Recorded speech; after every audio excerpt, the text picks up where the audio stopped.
Dude Man Show. Today we are trying to get you to buy war bonds. War bonds to keep people killing people. Sort of. Yeah. That's why I'm here.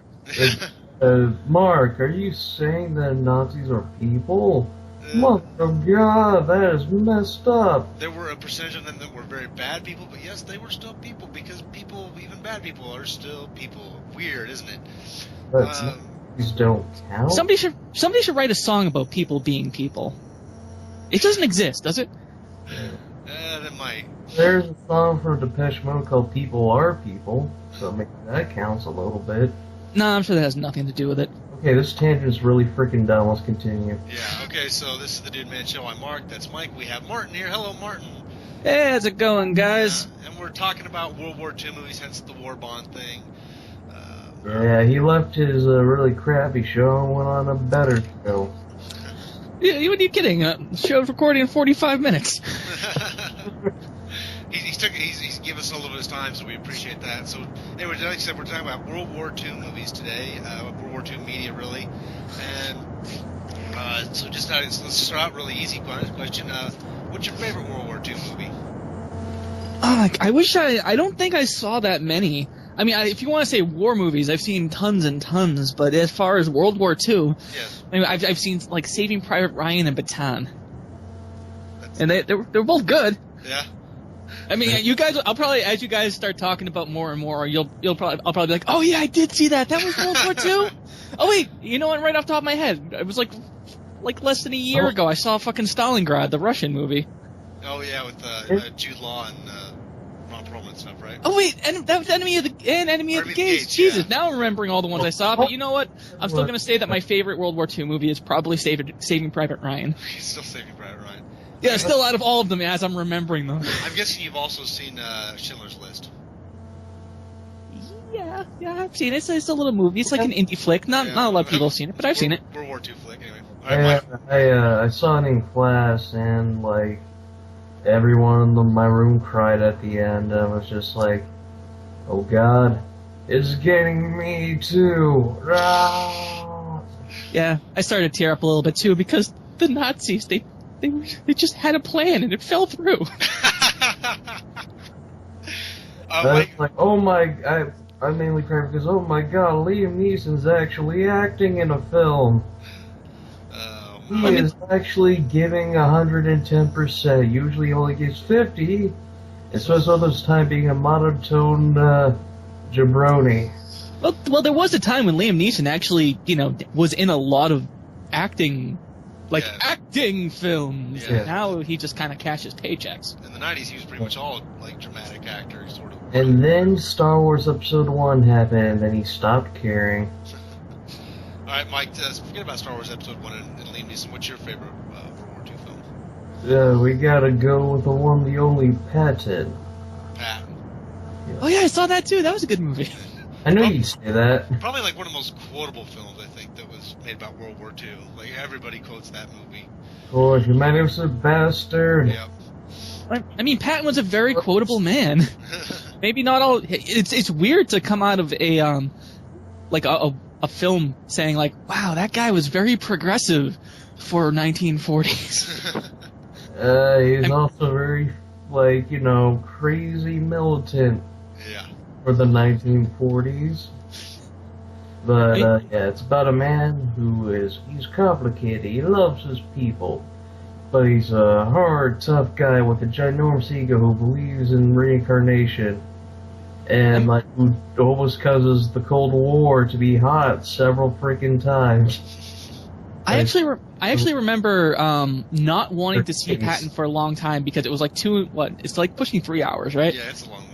And every World War II buff, was like, you gotta see Patton. Patton's like one of the greatest war movies of all time. And to me, that just said, oh, good. It's America, America, rah, rah, gruff guy is gonna do gruff things, so I just didn't want any part of it because it's probably just gonna be ego boosting, dick flapping, whatever you want to call it. Now, some jerk, this is not American Sniper.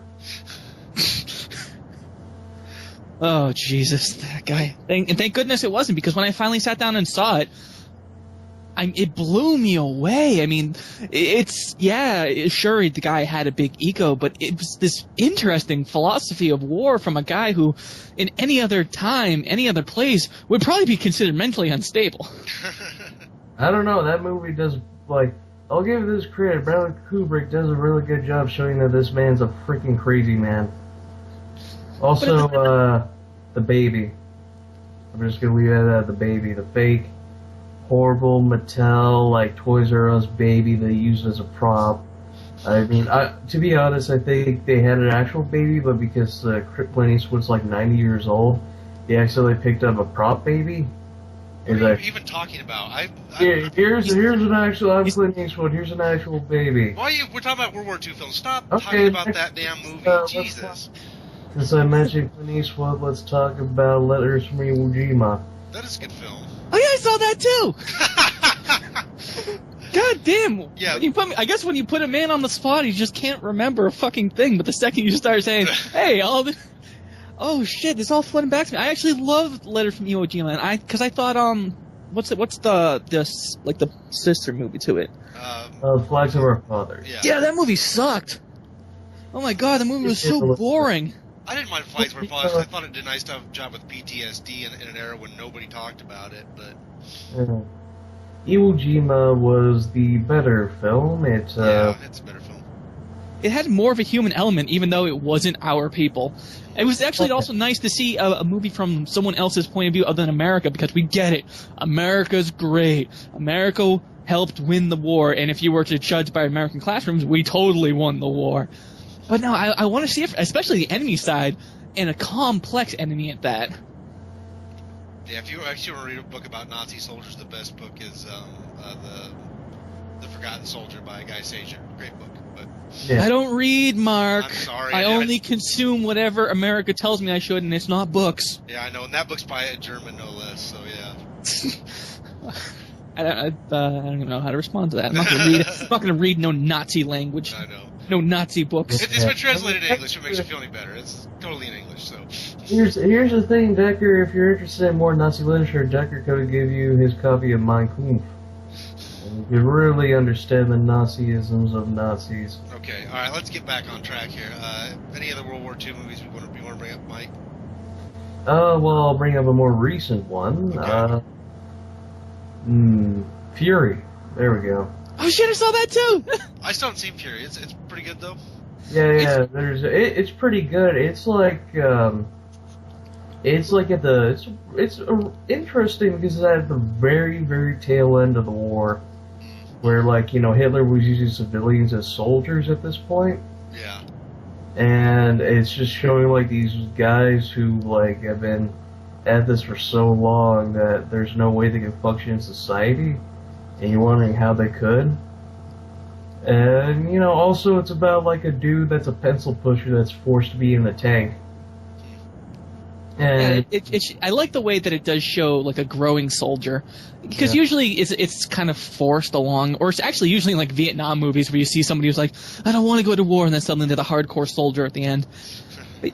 But yeah, see, also Fury, I talked with one of my role-playing buddies who is actually a really big World War II buff, and he said out of all the movies he's seen, that's probably the most accurate tank combat you'll see in a movie. Yeah, probably. Well, also the movie's pretty, it's ensemble, but there's only 4 other guys, so they have enough time to develop a new guy. Yeah, that's true, too. It's actually interesting to see, because usually when tanks come in, it's like, oh, the armor's here, yay, we're saved. You're actually seeing it from the tank battalion's point of view. I think there was a whole battalion. I don't remember how it goes, but the only reason I even knew that there were whole fucking squads and platoons of tanks was because my grandfather was actually a tank commander, and he told me about some of the things that they, when he rolled up through cities and commanding. Well, he had one tank. It's not like he was a fucking general. Otherwise, I don't know. Yeah. I probably would have heard more stories, but it's just you'd think that it would actually, when you see these video games coming out, you think, oh, that's bullshit. You want to just have a bunch of tanks rolling around the countryside. It'd probably be one or two. No, tank battles were basically like soldier battles, but with tanks.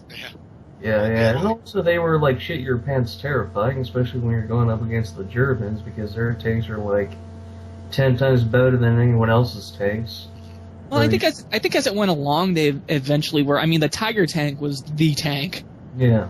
That was the one where it was really hard to take them out. It was very rare. I actually remember one story from my grandfather where I forget where he was. I think it was in France. He was in his tank. It was a very misty day. Like, it was very foggy. You couldn't see anything. So he popped they heard a loud clang, and I was just like, he's like, oh, maybe I should go check that out. So he raises the hatch, he looks up, and right in front of him is a German Tiger tank. They fucking ran into one, and he sees the other commander looking around, just like he is. He said his eyes went wide as dinner plates. He fell down into his tank, like down the ladder, and just went, fire, fire, fire! And they were one of the few people who blew up a German Tiger tank. Any other circumstance, he would have been dead. Man, that's boy, I don't even know what to say, you know? Jesus Christ. And this was ruined that day, too. I assume they were in a Sherman, which were designed to be, you know, fighting swarms, not as solo tanks, so...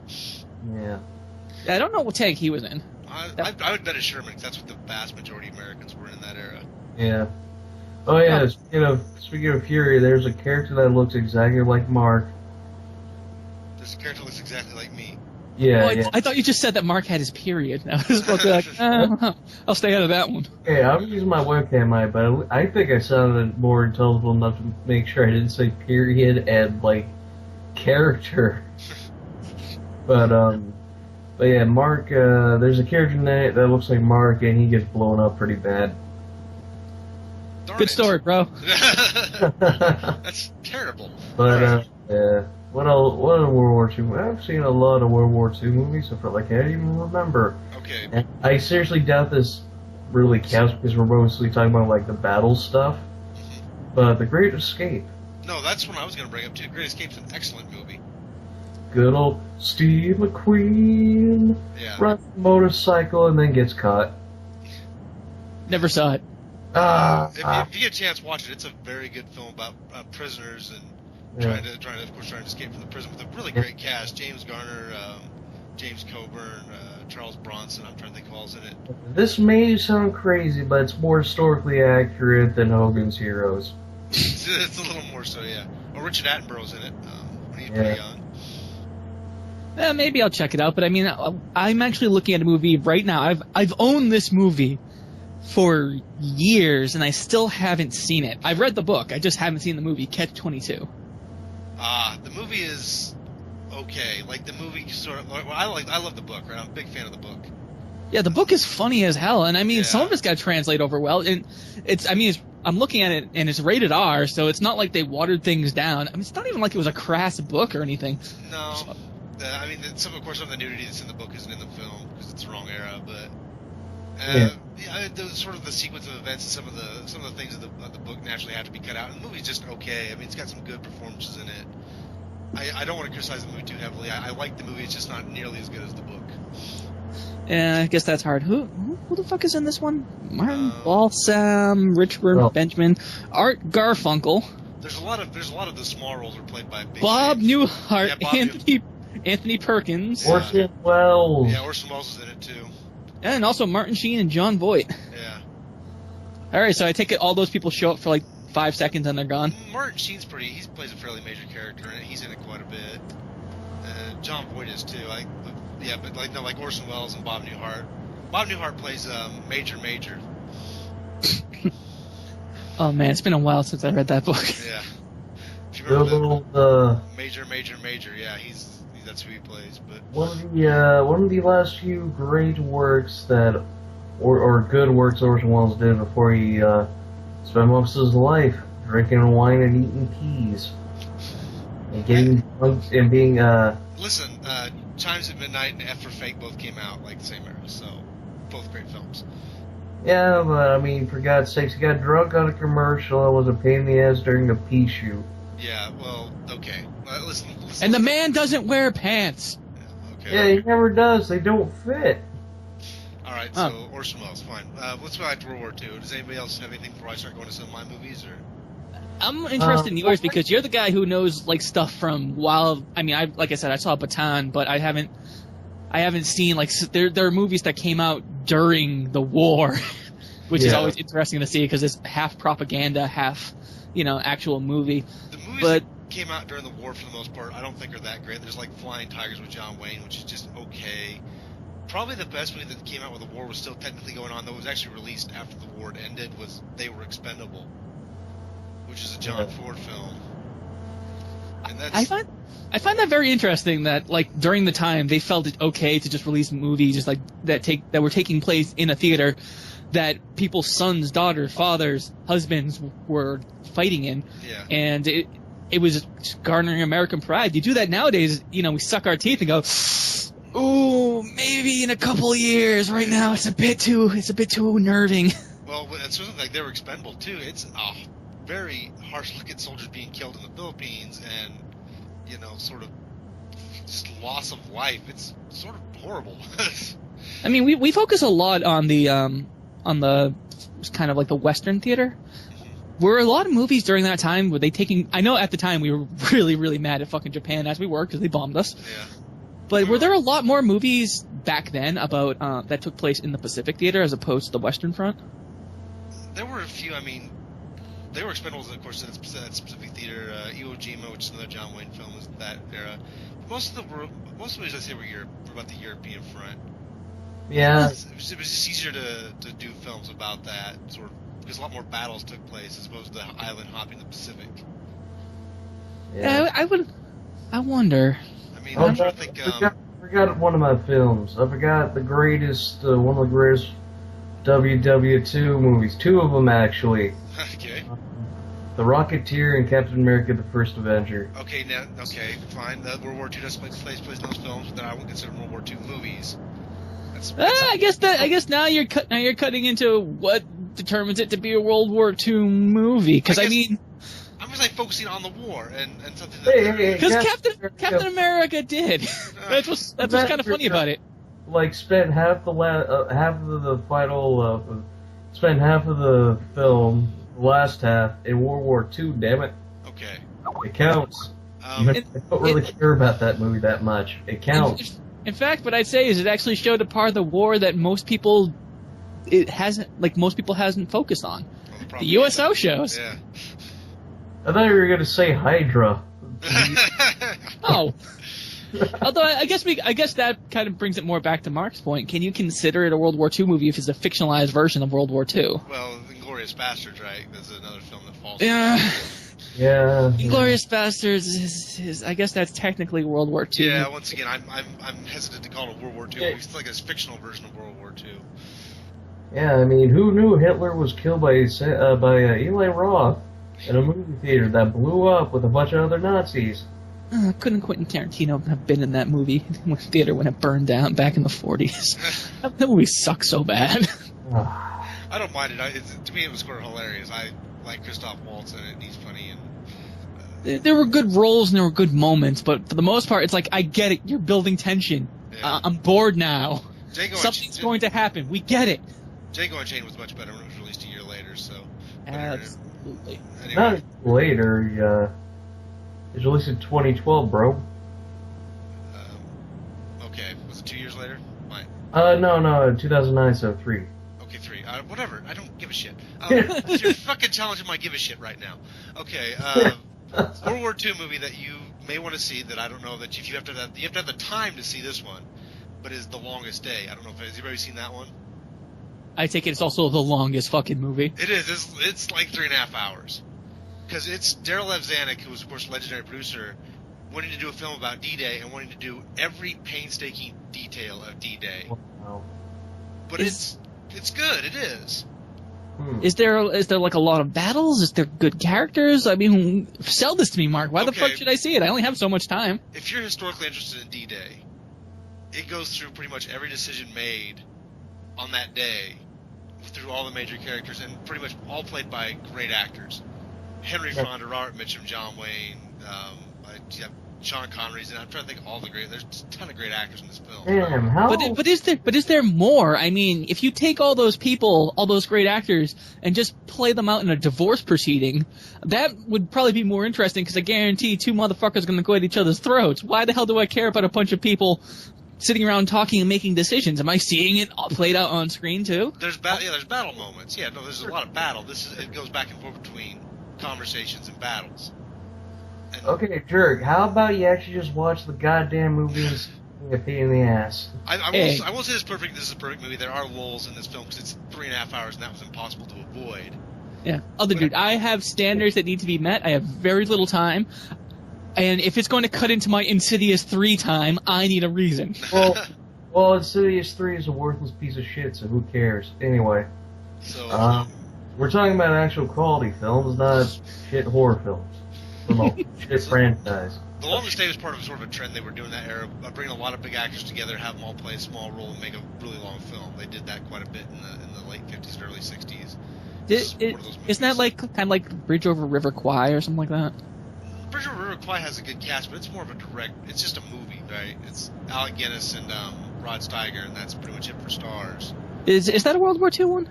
I don't remember. Yeah, okay. It takes place in Southeast Asia where the British are captured and they're forced to build this bridge, and it's historically inaccurate as all get up it can be, but it's a good movie. I mean, okay, so I didn't just make it up. No, Bridge Over River Kwai is a good movie. Alec Guinness plays the commander of the British who are captured and building this bridge for the Japanese. Or was William Holden? I'm sorry, I said Rod Steiger. It's William Holden. I made a mistake there. No one noticed, trust me. Yeah, I did. I felt bad about it. Another quality film. Though I have to ask, okay, we're gushing over all these great World War II movies because most of them are pretty great, but I have one that I consider really, really awful, so I'm going to assume there are really awful ones. Okay. Other really awful ones. Let's see if it's the same one that's in my mind. God, I forgot the name of it now because, my brain is all mushy. Yeah, I forgot I saw World War II movies up until we started talking, so I feel you. The really bad Spike Lee one, the Saint... Saint Vincent? No, Miracle. Miracle of Saint... Yeah, no, that one. Yeah, Saint Valentine? That was I remember freaking bad. I didn't see that one. It's boring, that's the thing with that. It's a boring, it is just awfully boring. I was so surprised how boring it was. Because I think Spike Lee made Inside Man before he made this film, so I'm like, whoa, this Inside Man's a really good movie. Well, Inside Man was like his comeback because everyone was saying, dude, you're making really boring movies. And then he's like, all right, here's Inside Man. It's like, hey, look, it's an actual movie instead of you just being pissed off at white people for 2 hours.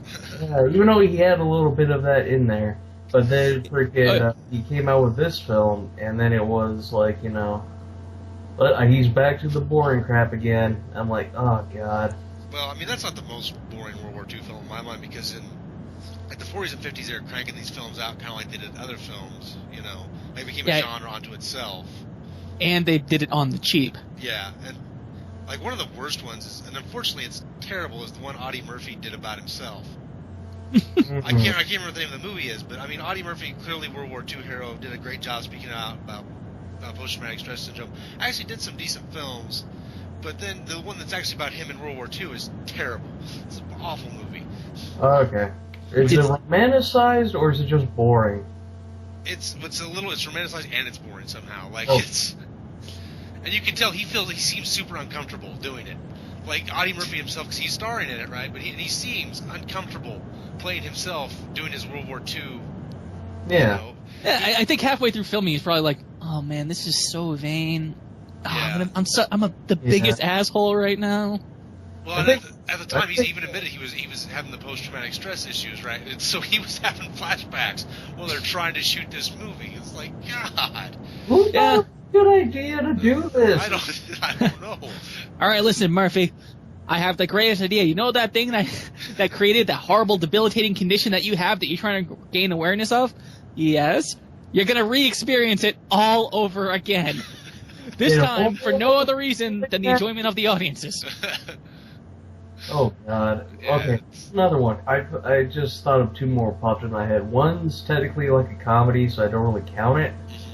But then there's like Red Tails. Yeah, I saw Red Tails. I thought that was kind of fun. It had lulls, but it wasn't a smart movie, but it was fun. It just is. Like, Red Tails just exists, and I can't feel anything about that film. I thought it was pretty awful, mostly because George Lucas, the way he, like, writes people. Oh, that was a Lucas film, like, just by the production company. He didn't write it. He produced it. He had his hand. I thought he actually wrote it. No.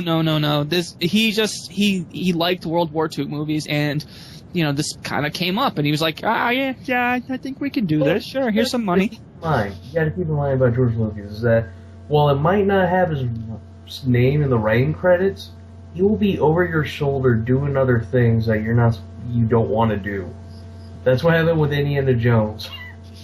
Well, Indiana Jones was kind of his baby. I mean, the script that they used was basically the one that he was rewriting for years and years and years. Because I read that script, or at least a version of it, when it was called Indiana Jones and the Saucer Men from Mars. Yeah. So it was the same fucking movie. In fact, when they revealed that it was an alien, I actually turned to my brother in the theater and was like, "Is this the fucking Saucer Men script?" And he's like, "I think it is." Script. Yeah, he even says that in the movie. There's a point where it's after he gets kind of kidnapped, and he just kind of sits there, and they tell him about the aliens. He's like, "So what? Saucer Men from Mars?" And I just went, "Fuck." That was the point where I just like, no shit, it's this one. This is also like behind the scenes for what I heard that he was over everyone's shoulder. In fact, there's actually a few scenes in the film where if you actually keep a keen eye, there are some scenes that are like, it felt like George Lucas directed. And especially with the action stuff and like how like people like talk in the cockpits. Yeah, I mean, that movie was total appeasement. That's all it was. I mean, as talented as Spielberg is, I mean, Lucas is basically the reason why he has as many millions as he does. Yeah, well, also here's the thing to keep in mind too, is that this film also goes through like really like really cartoonish cliches. Well, actually probably happened. There was probably oppression, but there was oppression. There was prejudice. There was a whole bunch of crazy stuff, but it wasn't nearly probably as cartoonish as it was in Red Tails. And there was probably not like a subset of like freaking of bad guys who were just like, oh, those Red Tails, they strike again. Grr, curl mustache. Okay, so Red Tails wasn't great anyway. What was the other movie you had in mind? Oh, God, this doesn't really count, but I'll just say it anyway. 1941? I haven't seen it, but I have heard it's very bad. It's stupid. It's just dumb. I mean, that's what it comes down to. It's just a dumb movie. It is one of the most unfunny movies I've ever seen in my life.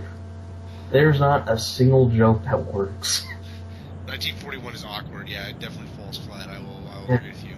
And it has Dan Aykroyd and John Belushi. And I'm just like, I kind of blame Spielberg because he's more like a, he's a broad director, but he's not a comedy director. Yeah, that's true. He can do action, adventure, drama, try to make someone laugh, and he's the guy in the room who just fucks up the punchline. Pretty much. I mean, it's clear that he learned from his mistake because I don't think he ever made another comedy again outside of Indiana Jones and the Kingdom of the Crystal Skull. Anyway, forgetting about Indiana Jones and the Kingdom of the Crystal Skull, because clearly, yeah, whatever. Back to World War II. Oh, great. Can we focus on the first and third Indiana Jones movies, then? No, we're not going to focus on those. Anyway. They involve Nazis. They did involve Nazis, actually. You're correct. I had that thought, too. And if you want to get technical, they do mention Indiana Jones was a soldier in WW2 and Kingdom of Crystal. Actually, they don't say he was a soldier. They said he was an agent for the OSS. But that's I thought it was the movie. Yeah, he said he worked for the OSS and Wild Bill. They said he worked directly for Wild Bill at one point. So, all right, I got a movie that you guys will.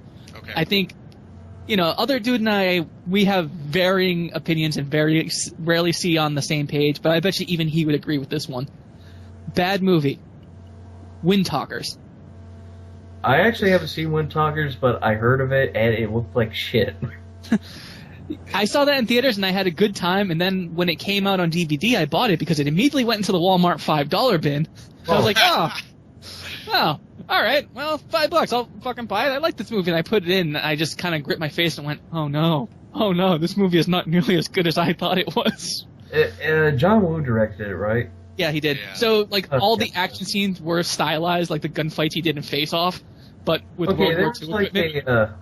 There is, with John Woo, I think is a great action director, but he should never, ever, ever do like a serious, like, war movie that isn't like fantasized, because his freaking action scenes don't make sense. Yeah, he could do old Chinese war films. I mean, he's done. Oh, I forget what it was.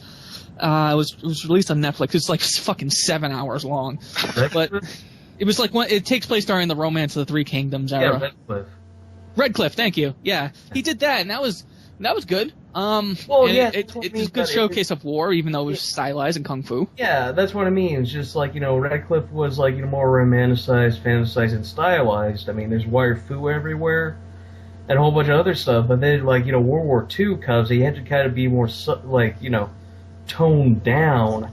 And it clearly wasn't. Was there doves? No. Okay, good. I don't think there were doves. At any rate, here's what drives me crazy about Wind Talkers, though. Like, the thing that they're talking about in that film is actually super interesting.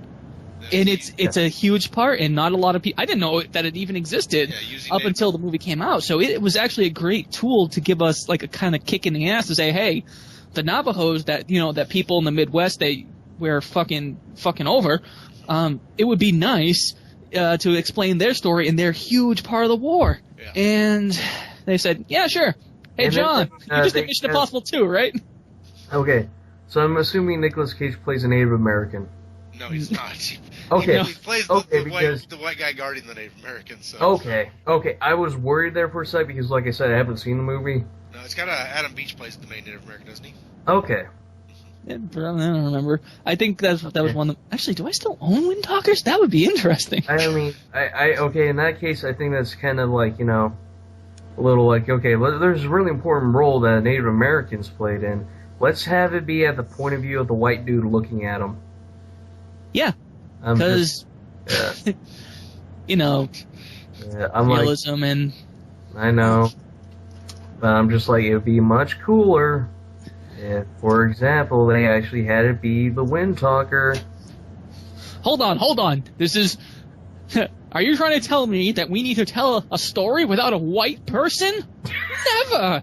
Wait, unless are they black? Because that would just be racist. No, they're Native American? Oh, no, that's fine. Yeah. No, white people all the way. Fuck the rest. Oh, all right. Yeah. Let me ask you guys a question. I don't know if you've seen this series. Have you seen any of Hogan's Heroes? Seriously? Yeah, I have. I've actually... I think I did. I think I saw a couple episodes. But so you understand the concept of Hogan's Heroes? Yeah, it's the like... POWs. Hijinks in a POW camp. Yeah, let's make a harsh person camp a comedy. That's a really good idea. Yeah, it's one of my dad's favorite series, and I struggle to take that series. Well, it's like, I look at it, I mean, there are actually some funny parts in it. Yeah. But overall, you're just like, you're making something funny out of, like, some of the harshest conditions ever that we've come across. Yeah. Because the Nazis did not take care of their POWs the same way we did. Yeah. The only actually amusing undertones of that series are the two guys that play the Germans were both German Jews who were just delighting in making fun of the Nazis.